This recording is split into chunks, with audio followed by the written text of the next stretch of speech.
Back on the professional radio broadcast again, a fine young man, a fine gentleman, UCLA student, Southern California, and the youngest legitimately, professionally syndicated columnist in the country.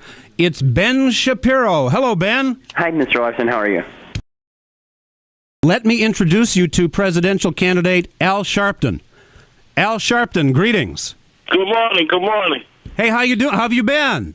I'm fine. Fine. How are you? Well, I'm fine. The last time we talked with you was last year. You were in your office there in Harlem, and you were looking out the window with your binoculars to see if you could see into Bill Clinton's office, see if anything, fun was going on.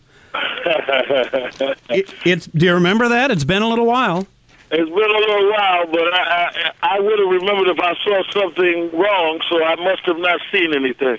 Al, I have to tell you that we have, before your call came through, we're talking with a young man by the name of Ben Shapiro. He's a 19-year-old UCLA student.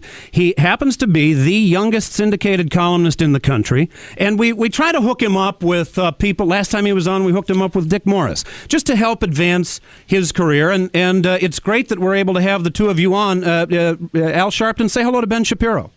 Hello. Good morning, Ben. Hi, how are you? Fine. Have you guys ever met or spoken before? No, I haven't, and I'd like to just ask Mr. Sharpton exactly why he's not paying for the Swan and Browley case, and also why he incited riots against Jews in Crown Heights. Oh, Ben, time out. Al, hang on.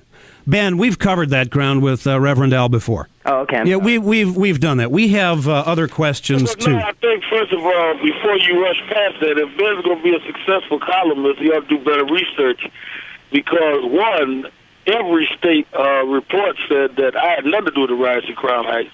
And secondly, the Tawana Brawley case, which I believed in, was paid many years ago by some of the most prestigious businessmen in New York that joined me in supporting it.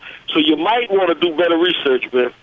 Okay. But, Ben, I give you credit. I mean, like Dick Morris said, jump right in, and you did that. I think they're fair questions to ask, and I'm not sure I'm completely satisfied with the answers. So let me... No, that's not true. If you say something that is incorrect, that's not fair. The riots in Crown Heights happened before I was called in by the family. So, see, the risk you run of doing that, Ben, is that someone can sue you because by saying someone inside a riot is accusing them of a crime. And if they didn't do it, and clearly, everyone clearly states that was not done by me.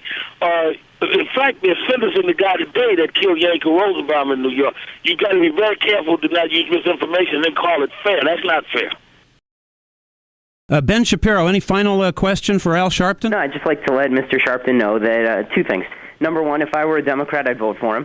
And number two, if he wants to sue me, he can go right ahead and take the $5 I have in my bar mitzvah money in my bank account.